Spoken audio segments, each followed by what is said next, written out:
Welcome to the Tip of the Spear podcast. They all adore him. They think he's a righteous dude. My name's Marcy MacPherson, and I actually have lived in the United States and in Canada. I've worked in healthcare system in the United States and Canada also, and I have studied dementia probably for 12 years. I really got involved with dementia when I was volunteering at a hospital up in Nova Scotia. And I say Nova Scotia, and then I kind of giggle because I have that accent that's attached to it, isn't it? Nova Scotia? Yeah. Nova Scotia. And a hospital official actually came to me and said to me, you know, like, Marcy, have you ever thought about getting involved in dementia care? And I said, no, why would I do dementia care? I'm really interested in pediatric hospice. And he said, you have a knack for people. And I said, okay, I've heard that before, but I'd never really thought about it for dementia care. Yeah. And he said, look into Teepa Snow. And I said, oh, Teepa Snow, no clue who that is. Yeah. She ends up being an occupational therapist that has studied dementia care for over 45 years and actually has a way of training people to be able to interact with them positively. So I looked into her and I said, oh, yeah, she's my lady. She's someone that I can really relate to. And so started delving into that more, got certified with her for training, certified for coaching with her, and started to look into the healthcare system and say, like, how can we train people? Got involved with that, and it was interesting. They actually called me the dementia whisperer. Because Nice. I just had this way of sitting with people and making them feel more calm and making them feel like they were part of my team and that we were against them. And that really pulls into my theatrical background. And so I luckily have a good voice for singing also, and I can actually play the part too. So that helps. Yeah, and when you're talking about you're part of their team, are you talking about the patient or are you talking about the healthcare providers? Patient. The patient. Yeah. Okay. Yeah. Just to give you a bit of a background story, I had actually been called up to, it was called the Mayflower Unit up in Nova Scotia, in Middletown, Nova Scotia. And they called me upstairs and said, can you come here? We have someone that's just, we can't handle. And I got upstairs and I said, okay, what's going on? And this woman's freaking out. She thought she was actually on a firing squad, that she was going to be executed. She was next in line. And I said, everybody back up, just give me some time. And I was able to sit down with her and actually talk with her and say, you know, I'm on your team. Eventually, it took me 15 minutes, right? Yeah. But I was actually able to get her to calm down. We then went for a walk. We came back, and I said, hey, your room just happens to be ready here at the hospital. And she said, oh, this is a hospital? And I said, yeah, it's a safe place. And she said, oh, good. Can you show me? Yeah. So I was able to take her from the execution line to, I trust you, and I'll go with you now. And that to me was like, wow, I do have some sort of knack for this. I do have some sort of inspirational way of getting people to actually sit down and talk with me and share with me. Yeah. So, and that started me down this path of, I'm frustrated with healthcare systems. Yeah. Very frustrated. Yeah.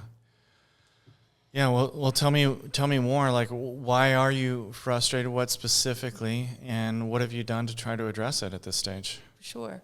So in Nova Scotia, I did my internship, and I saw an incident that I could not believe. They actually had a room where gentlemen had just a mattress on the floor, and they had double doors, so like I call it horse stall doors. And I went to the nurse and said, like, no, we can't do this. Like, this is not humane. And I said, let's really look into this, and I can provide some training. So I actually did some training up in Nova Scotia with the healthcare providers and was able to get them to see that we don't have to be more professional-centered. We can actually be dementia-centered, which is really important. Seeing it from the other perspective and getting to build that relationship with somebody to be able to get them to do the things that we really need them to do, you know, like wash and brush their teeth and eat and all those different, get dressed, all those different things. We can do that, but also build a relationship and walk side by side with them.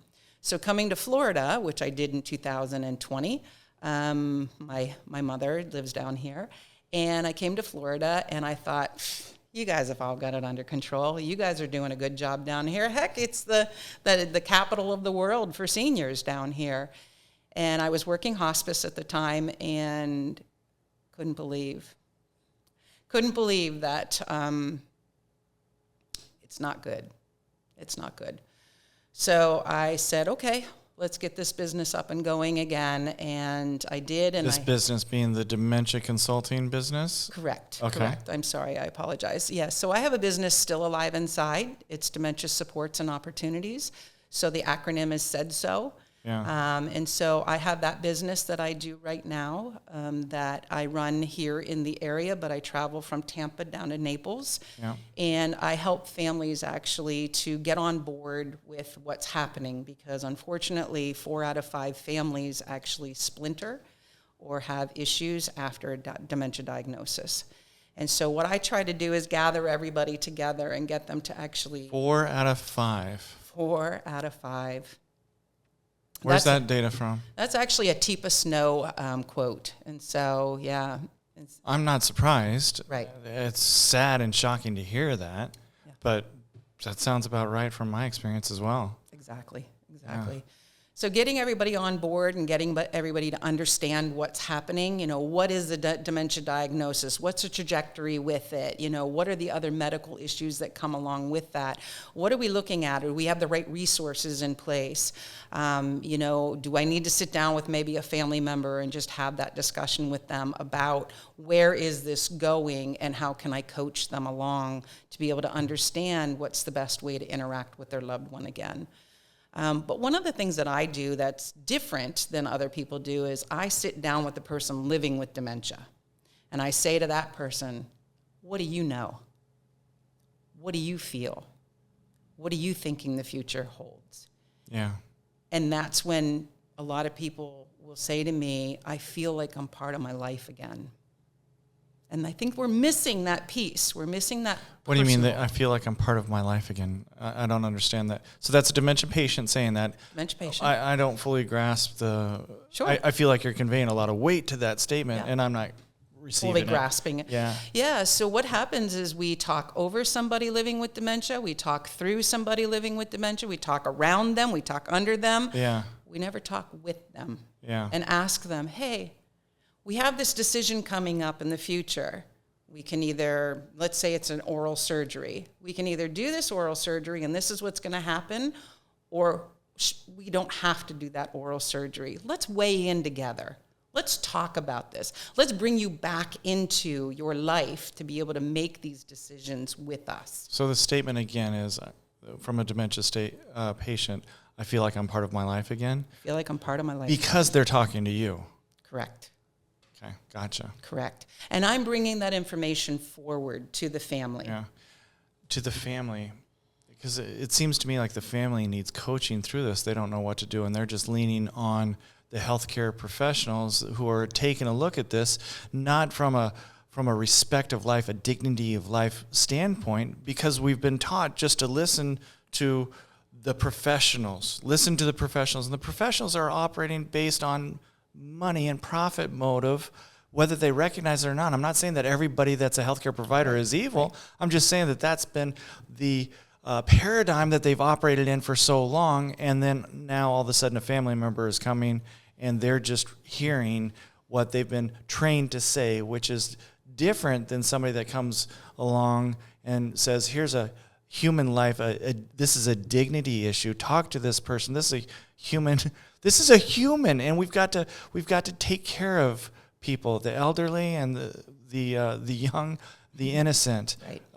It's the same, and it's critical. I'm just preaching now, but it's critical for our society. Yeah. If we don't treat our veterans or our elderly and our young and the people who don't have a voice properly, it just begins to disintegrate from there. And I think we're seeing the fruits of all that. But anyway, I want to get back to what you're saying. How are you fighting against this? I'm sure you're like, hey, somebody help, listen.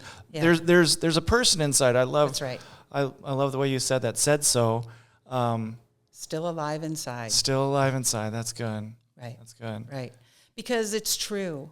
Even though they might not have the memory in that moment that they may see their loved one, they may think they're 30 years old. So you're not the same person to them at 30 years old as what you are at 85.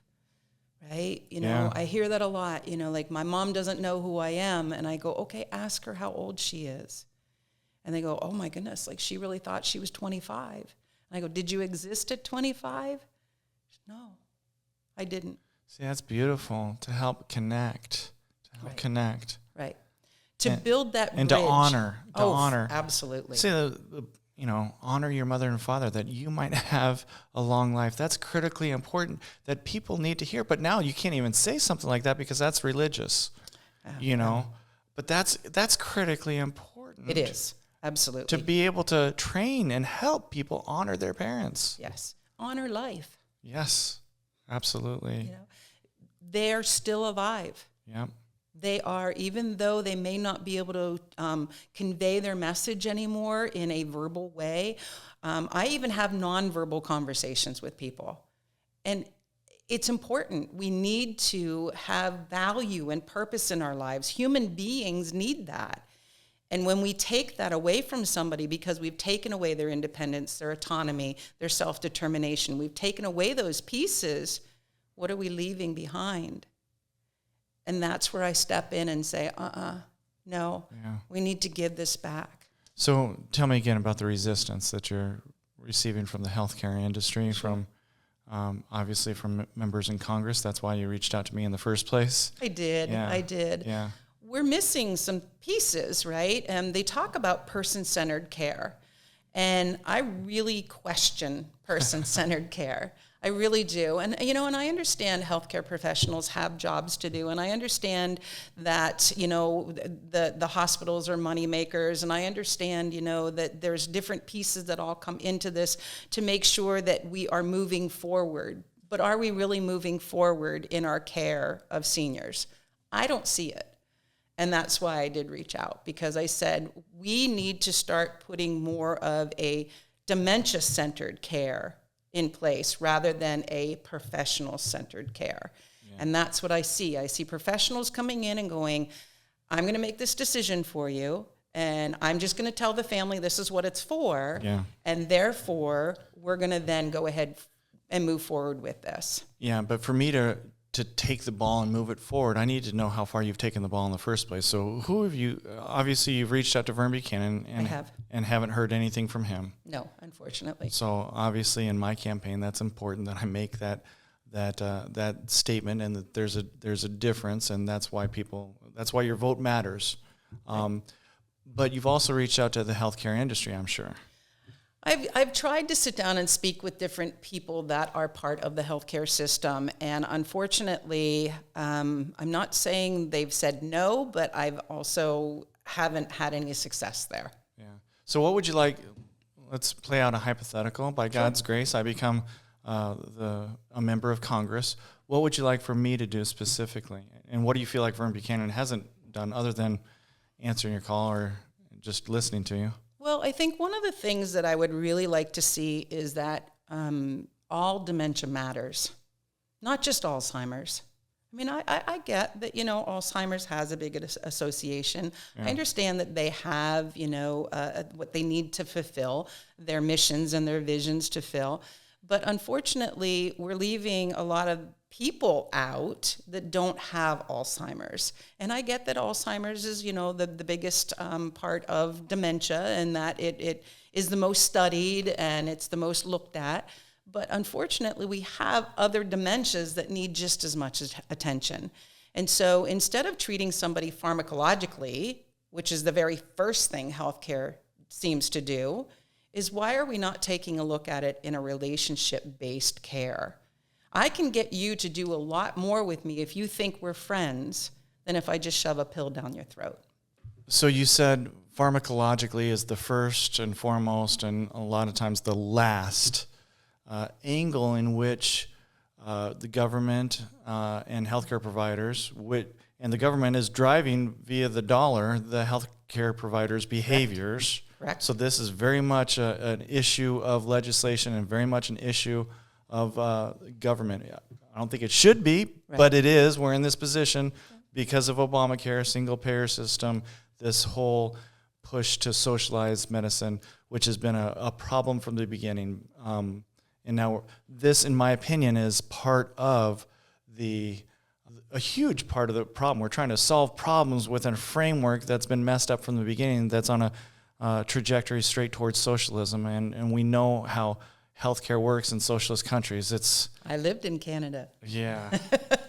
Yeah. You don't have to preach to me about socialist governments and the healthcare system. The answer is euthanasia. That's their answer, because that makes the most financial sense. And I know that sounds extreme to say it, but you've watched it, where this has become a prescription for patients in Canada. Is, okay, have you considered killing yourself? To people who are vulnerable in the first place.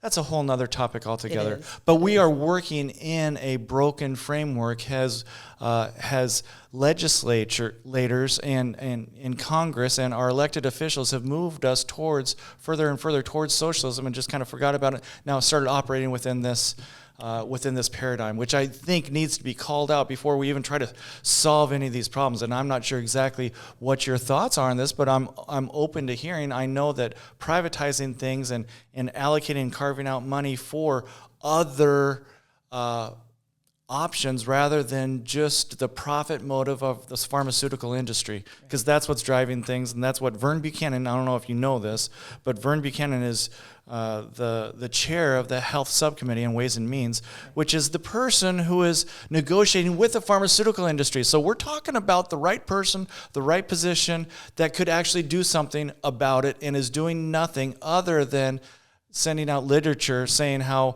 he's such an advocate for the pharmaceutical industry's solution to Alzheimer's and possibly other dementias. Exactly. Right. When we're losing the key piece that you bring, and that's why I was fascinated to have this discussion with you. It's a dignity of life issue. It's critical. It's not just a pharmacological problem. It's a humanistic problem. Yes. We've actually taken the human out of the patient.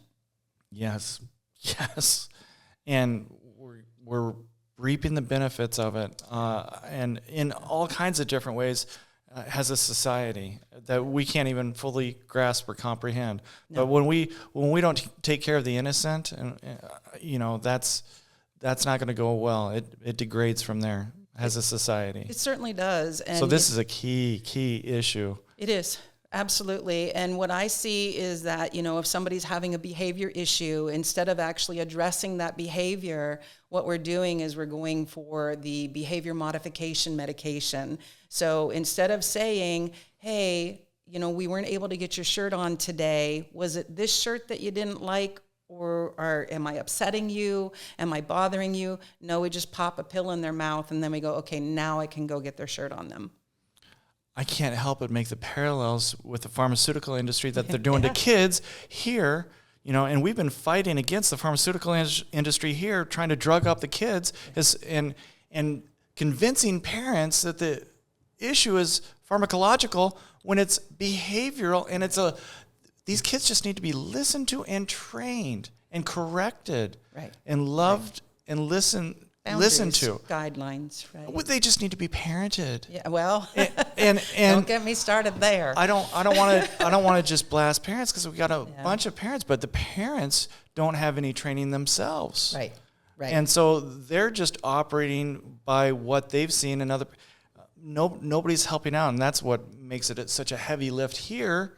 Doing the same kind of thing that you're doing, just at different ends of the life spectrum, but it's the same thing, and we're ironically battling the same pharmacological first and foremost, and the profit motive that is corrupting the entire environment in which we're trying to operate. Yeah, and unfortunately, in doing so, we're actually taking these children. In my opinion, we're taking these children and not showing them any other way. Yes, and it suits the profit motive beautifully. And we need somebody in Congress that's going to fight against the profit motive, fight against big pharma, fight against this destruction that is happening without anybody noticing. It's very quiet, but it is destructive. And people are starting to notice it, especially now with our youth. but they're not noticing with our elderly. Other than 4 out of 5 families, They're failing after a dementia diagnosis. They're failing. They're breaking apart. The family is breaking apart because they're not being coached through this. Right. That's a devastating. Right. And who's going to bring it up? The family that's broken apart? Are they going to say, "Hey, this broke"? No, they don't even know, and they're filled with shame. Just like parents with with kids that are have ADHD and now they're on these behavior modification. The parents are too ashamed to say anything, so nobody's saying anything, and we're all quietly being abused by the pharmaceutical industry and the profit motive, and government and legislators that are profiting from it themselves. Well, and if I can add to that shame, where do they go? Yeah. Like, where's the resources? So I can hand you a pamphlet. Does that help? No. But if I can sit down and I can talk to somebody that actually has that information and can give me those skills and those techniques to be able to help me move forward with my family, then that's good. There it is. You have the solution with Said So. You have the solution to bring healing to families, Correct. to bring healing, to bring dignity to life, to bring healing to our society. And you're being blocked because they can't find a way to make money off of you. Correct. There you have it. Let's try to solve it with something besides medication first. Yeah. And that's not received well. No, it's not. Well, thank you for everything that you're doing. I appreciate it. I'll do what I can to get your name out there to try to help in a small way. And I'm trying, obviously, to help in a much larger way by going to Washington and speaking out clearly on these things, that we need to bring dignity back to human life. We need to eliminate and kick out the profit corrupting motive of the pharmaceutical industry. Right. And it doesn't mean that everybody in the pharmaceutical industry is corrupt or evil. I'm not saying that, but I am saying that there's a corrupting influence that is defining the paradigm in which everybody is operating that needs to be called out. I agree. Yeah. I agree. Well, thank you so much. Is there anything else that you'd like people to know? I just want to say thank you so much. Yeah. I really appreciate that you're doing things like this to be able to bring to attention some of the issues that are happening in our community and in our backyards. And I'm here to walk hand in hand with you to be able to help as much as I possibly can in whatever way I can to be able to start making a change, because we need to change the face of dementia. Yes, amen. And thank you so much for your effort. And we'll stay in touch. So thank you. All right. Welcome to the Tip of the Spear podcast. They all adore him. They think he's a righteous dude.